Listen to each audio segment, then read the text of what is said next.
Buenas noches, mi nombre es Yimabel Guerrero. Hoy les voy a hablar acerca de la clase número 2 de la materia de Derecho Tributario, la cual habla acerca de los principios del derecho tributario. Como primer principio tenemos el principio de generalidad y este nos hace alusión que los tributos deben ser para todos, es decir, que todos tienen que pagar los tributos.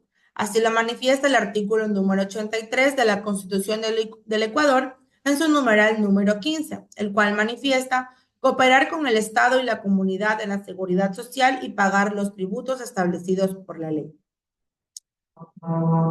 Si bien este principio se ve algo afectado por lo que es la inmunidad tributaria. Y bien, la inmunidad tributaria abarca todo lo que son los derechos del adulto mayor, de los discapacitados y de las comunidades indígenas. Cuando hablamos de los adultos mayores, nos referimos a aquellas personas que son del grupo de la tercera edad. Y bien, para ellos existen ciertas exenciones y también ciertos beneficios, como es la atención gratuita y especializada en los centros de salud. O sea, cuando ellos se van a hacer atender, tienen el acceso gratuito, al igual que la medicina. También tienen el derecho a una jubilación universal y a rebajas en los servicios públicos y privados de medios de transporte. Como por ejemplo cuando una persona de la tercera edad hace uso del bus, que es un medio de transporte público, no se le cobrará los 35 centavos que normalmente se le cobra a una persona de edad promedio, sino que se le cobrará el costo de 20 centavos, que es lo que se le cobra a una persona de la tercera edad. También tendrán exoneración del pago por costos notariales y registrales de acuerdo a lo establecido en la ley. También tenemos a los discapacitados que de igual forma que los adultos mayores tienen ciertas exenciones y beneficios, como es la atención especializada dentro de las entidades públicas y privadas que prestan servicios de salud para las necesidades en específico que ellos necesiten. También de igual forma se les dará medicina gratuita, atención gratuita y también se le dará para aquellas personas que necesiten de un tratamiento de por vida, también se les asignará de forma gratuita. Al igual que el adulto mayor, también se les cobra un valor menos por el uso público, perdón, por el uso del medio de transporte público. De igual forma, los 20 centavos y no los 35 centavos. Y también tendrán las rebajas y exenciones en el régimen tributario. Lo mismo pasa con las comunidades indígenas, que como bien sabemos, los indígenas tienen mucho aprecio, mucha consideración, muy conservadores dentro de su territorio con la madre tierra, y para ellos, pues, ellos están exentos de lo que es el pago de las tasas e impuestos. Y como es el impuesto predial, ellos no pagan este impuesto. Bueno, y el segundo principio es el principio de igualdad. Este se divide en el horizontal y el vertical. El horizontal es donde todos están en la misma línea, independientemente de que si tengan alguna discapacidad o sean de diferente raza. Y el vertical es donde todos somos iguales siempre y cuando tengamos la misma capacidad económica, la misma capacidad contributiva y tengamos el mismo hecho generador. En este contexto somos iguales todos, de lo contrario no. Un ejemplo de ello es una persona que vive en una ciudadela y por lo tanto tiene que pagar las tasas de habilitación. Es decir, ahí todos los que viven en la ciudadela tienen la misma capacidad económica. Otro principio es el principio de capacidad contributiva, que son los medios que tiene una persona y en virtud de estos medios, el Estado ve si tengo una casa o una empresa. Es decir, si yo tengo esto, yo tengo la capacidad de poder pagar los tributos. El hecho generador o imponible es el requisito legal condicionante que está previsto en la ley, en donde el sujeto activo tendrá el derecho de exigirle un tributo al sujeto pasivo. Y a partir de este hecho generador surge la denominada manifestación de la riqueza. Para yo poder recaer sobre este hecho generador, debo primeramente haberme manifestado sobre la riqueza, como por ejemplo haber recibido una herencia. Y la herencia, perdón, haber recibido una herencia, facturar, tener que surja la renta, un patrimonio o un consumo. Al hablar de renta, nos referimos en específico a las ganancias que se obtienen de las declaraciones del SRI. Cuando hablamos de patrimonio, es por tener bienes inmuebles. Y cuando hablamos de consumo, es el impuesto al valor agregado. Otro tema es la capacidad civil.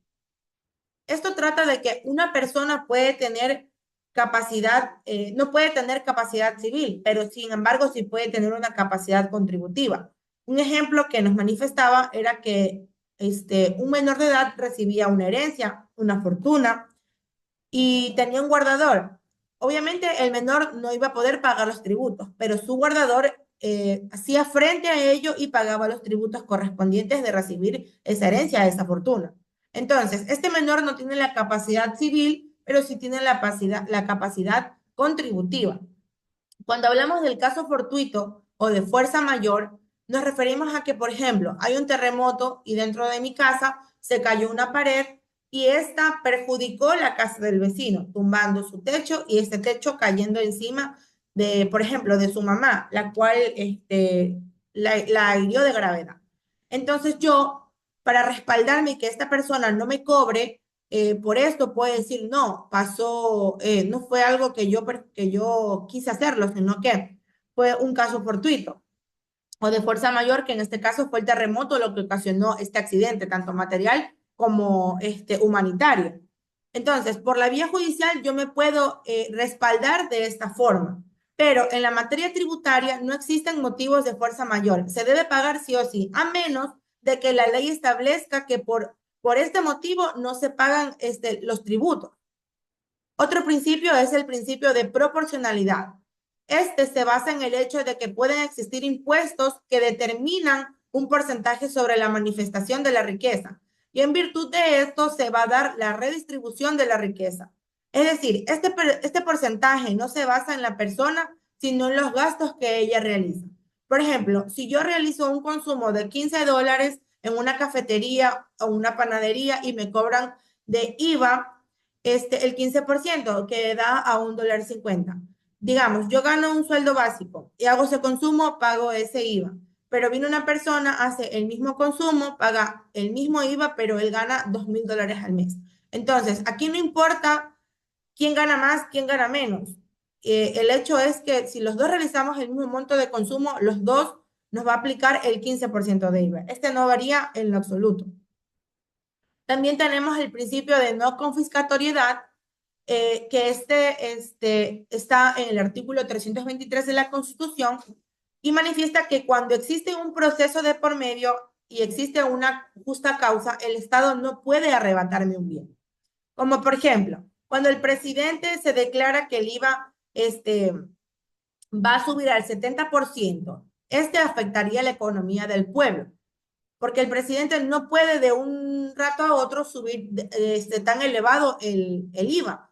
Y aquí en el Ecuador, pues lastimosamente vivimos el día a día y la economía no es algo que esté por los cielos. Entonces, debemos acoplarnos a la economía ciudadana. ¿Cómo está el pueblo? Si puede pagarme, no afecta su economía y todo eso. Pero él, al subir el 70%, afecta la economía del pueblo y el pueblo se le va encima. El pueblo dice, no, ¿por qué? Entonces acude a la Corte Constitucional y presenta una acción de inconstitucionalidad en virtud de esto, del principio de confiscatoriedad.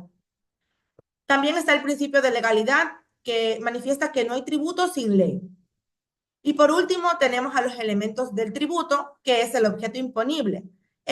Recae el tributo determinado y a base de esto, ¿a qué hecho imponible va a recaer el tributo determinado? O sea, el objeto imponible es la manifestación de la riqueza que está reflejada en este acto que está previsto en la ley.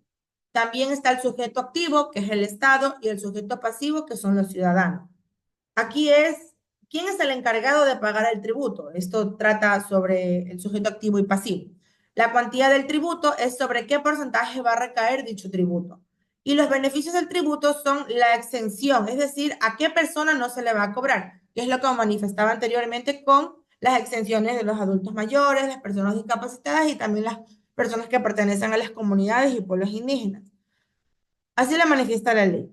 También tenemos el principio de certeza, que los tributos no tienen que ser susceptibles ni de dudas ni de incertidumbre, es decir, que no pueden ser ambiguos los tributos que se establecen en la ley.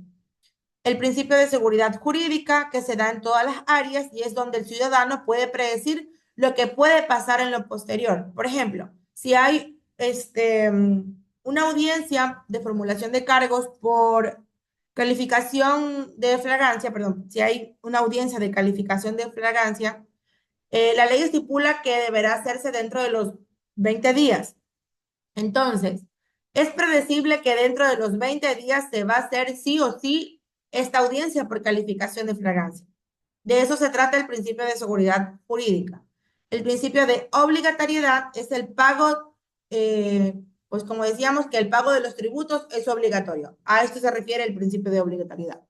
Y por último, el principio de irretroactividad, que la nueva ley no puede ser atacada por hechos antiguos. O sea, digamos que en el Código Tributario del año 2000 manifestaba algo en el artículo 3 y luego en la ley del 2024 manifiesta algo diferente en el mismo artículo respecto al anterior, entonces no podemos aplicar lo manifestado en el 2000 en el 2024. Tiene que ser lo establecido, lo reformado en la actualidad. Ya, eso es todo. Muchas gracias.